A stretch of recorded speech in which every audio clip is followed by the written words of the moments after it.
Once my checklist is completed to my satisfaction, I am ready to send this to my school coordinator for final review by clicking on the Submit for Approval button. Please note that when you submit for approval, your entire checklist will lock from any further editing until your coordinator has had a chance to review and approve or reject the information you provided. When I click Submit for Approval, I see an error message indicating that I provided only partial information. When I look at my checklist, I notice that the MMR requirement says incomplete data, missing a value. Let's go check out our MMR requirement. When we click on the item name, I can see that I neglected to enter a date in the value box.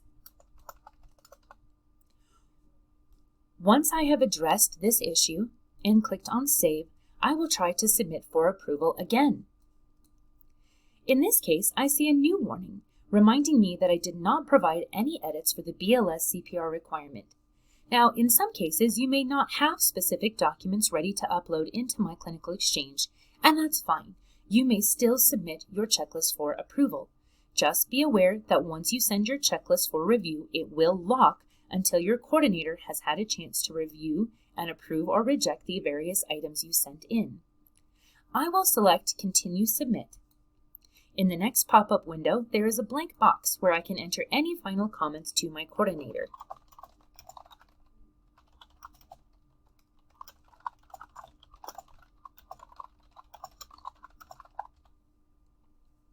I'll address the fact that I don't have my BLS CPR card yet, but I'm enrolled in a class, and then I will click Submit for Approval. The page will refresh, and at the top you will see this alert. You have submitted your edits for approval. System has locked your compliance items from further edits until your school coordinator approves and declines your submission. If you need assistance, please contact your school clinical coordinator. Please know that we at myClinicalExchange do not check your compliance or review it. This also means we cannot unlock your checklist. If you need to edit an item on your checklist after submitting it for approval, you will either need to wait until your coordinator has reviewed all the items on the checklist and returned your checklist to you in edit mode, or you will need to speak to your campus coordinator directly and request them to enter the compliance information on your behalf.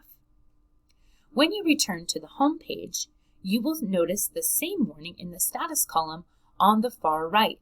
Our status is marked as submitted for approval. The date and time stamp, as well as our most recent comment, will be recorded.